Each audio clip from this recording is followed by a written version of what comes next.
di hamparan padang pasir, Jazirah Arab, jauh sebelum Islam berdiri sebagai sebuah peradaban. Perang bukanlah sekadar peristiwa, ia adalah tradisi, sebuah kebanggaan, dan jalan hidup bagi kaumnya. Di tengah budaya yang memuliakan pedang dan keberanian, lahirlah seorang anak dari klan Bani Makhzum, klan yang dikenal sebagai tulang punggung militer kaum Quraisy. Anak itu bernama Khalid bin Walid. Sejak kecil, hidupnya begitu akrab dengan kuda, tombak, dan strategi perang. Ayahnya, Al-Walid bin Al-Mughirah, adalah seorang tokoh yang sangat terpandang, dan dari garis keturunan inilah Khalid mewarisi watak yang keras, disiplin tinggi, dan naluri perang yang luar biasa tajam. Saat itu, tidak ada yang pernah menyangka anak ini kelak akan menjadi salah satu figur paling menentukan dalam sejarah peradaban Islam. Meskipun awalnya ia berdiri tegak di sisi yang berlawanan. Saat risalah Islam mulai disampaikan oleh Nabi Muhammad bin Abdullah di Makkah, Khalid memandangnya sebagai sebuah ancaman. Ancaman bagi tatanan masyarakat Quraisy, ancaman bagi kehormatan para leluhur, dan ancaman bagi keseimbangan kekuasaan yang selama ini mereka jaga dengan pertumpahan darah. Khalid bukanlah sekadar seorang penentang biasa. Ia adalah musuh yang berpikir, menghitung setiap langkah, dan menunggu momen yang tepat untuk menyerang. Dalam perang Uhud, namanya tercatat dengan tinta sejarah yang pahit bagi kaum muslimin. Ketika pasukan pemanah muslimin meninggalkan pos strategis mereka di atas bukit, Khalid dengan ketajaman naluri seorang jenderal membaca celah tersebut. Ia dengan cepat memutar pasukan kavaleri, menyerang dari arah belakang, dan mengubah kemenangan yang sudah di depan mata menjadi sebuah kekacauan yang memilukan. Di hari itu, banyak sahabat Nabi yang gugur, kaum muslimin terluka parah, dan Khalid bin Walid dikenang sebagai arsitek di balik tragedi Uhud. Namun, sejarah seringkali menyimpan ironi yang agung. Orang yang paling cerdas di medan perang seringkali juga menjadi orang yang paling cepat dalam memahami sebuah kebenaran. Setelah perang Uhud, Khalid mulai memperhatikan Islam bukan lagi dengan kebencian, tetapi dengan berbagai pertanyaan. Ia menyaksikan bagaimana kaum muslimin tetap teguh meskipun kalah, bagaimana Nabi Muhammad tidak membalas dendam, dan bagaimana keyakinan itu justru semakin tumbuh kuat di bawah tekanan. Puncaknya adalah saat terjadi perjanjian Hudaibiyah. Di mata Khalid, perjanjian ini bukanlah sebuah kekalahan bagi Muhammad, melainkan sebuah kemenangan strategis yang gemilang. Seorang pemimpin yang mampu menahan ego pasukannya demi masa depan yang lebih besar adalah seorang pemimpin sejati. Sejak saat itulah, benteng kokoh di dalam hati Khalid mulai runtuh.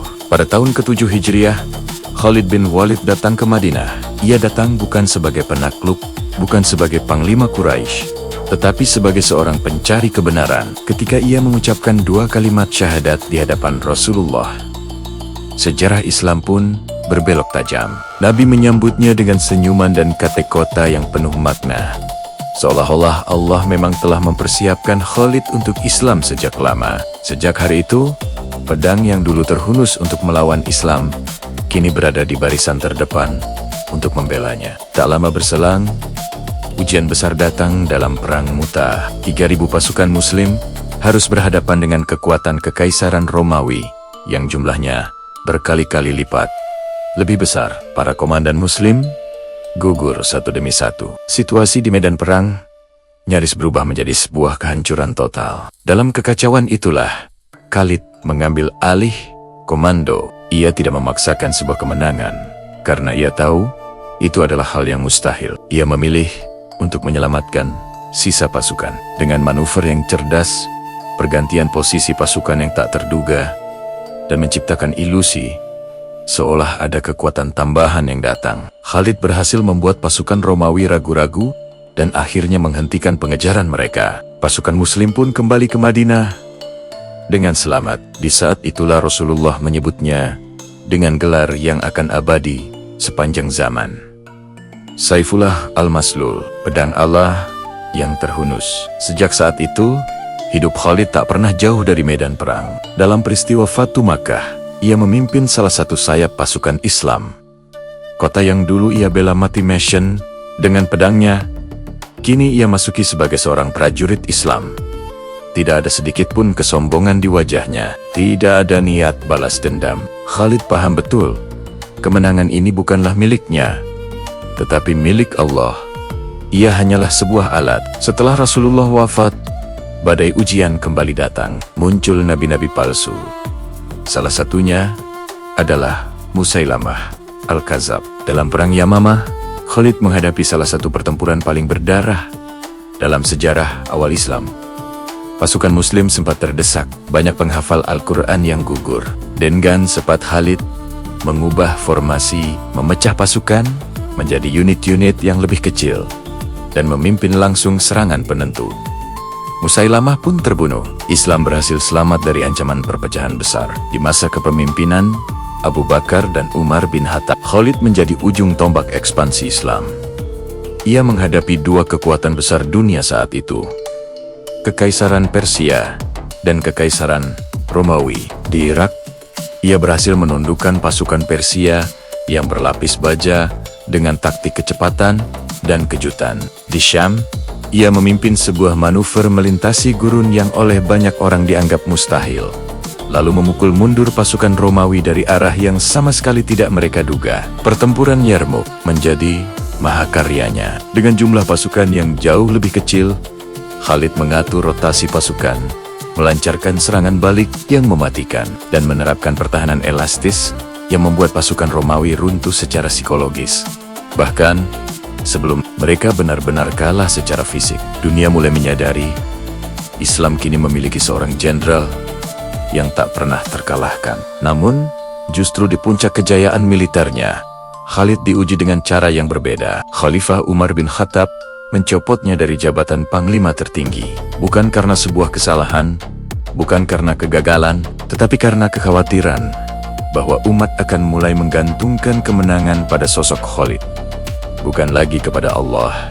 Reaksi Khalid menjadi cermin keimanannya yang luar biasa. Ia tidak memberontak, ia tidak kecewa, ia tetap bertempur sebagai seorang prajurit biasa. Baginya, kemenangan bukanlah tentang jabatan, tetapi tentang kebenaran yang ia bela. Di akhir hidupnya, Khalid bin Walid tidak wafat di medan perang. Tubuhnya penuh dengan bekas luka.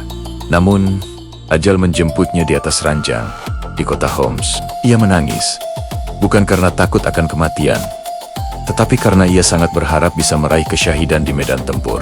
Namun, justru disitulah letak kebesaran takdirnya. Allah menakdirkan Pedong Nia untuk tetap hidup, agar Islam bisa berdiri dengan kokoh. Khalid bin Walid wafat sebagai seorang legenda, sebagai simbol bahwa hidayah bisa datang kepada siapa saja, bahkan kepada musuh yang paling keras sekalipun. Kisah Khalid bin Walid bukan hanya tentang perang dan strategi. Ini adalah kisah tentang perubahan, ketundukan, dan keikhlasan dari seorang penentang Islam yang gigih menjadi pelindungnya yang paling setia. Dari panglima Quraisy menjadi Saifullah, pedang Allah, dan dari seorang manusia yang ditakuti musuh-musuhnya menjadi seorang hamba Allah yang tunduk sepenuhnya pada kehendaknya. Terima kasih sudah menyimak. Jangan lupa untuk subscribe channel ini untuk kisah-kisah inspiratif lainnya. Sampai jumpa.